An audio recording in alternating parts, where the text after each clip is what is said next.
Who will open it? It's a new food for you, Tiger. Maybe just let her open it.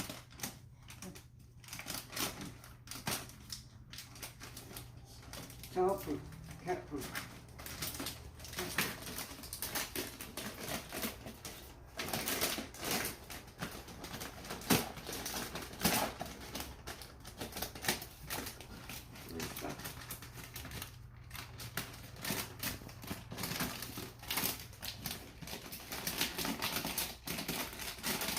They make this cow cat food. Come here. Only little opening lang. Yeah. Because you need to close it when you open because it will lose its freshness. Looky there. No, just get something. Don't let her eat from that box. I don't-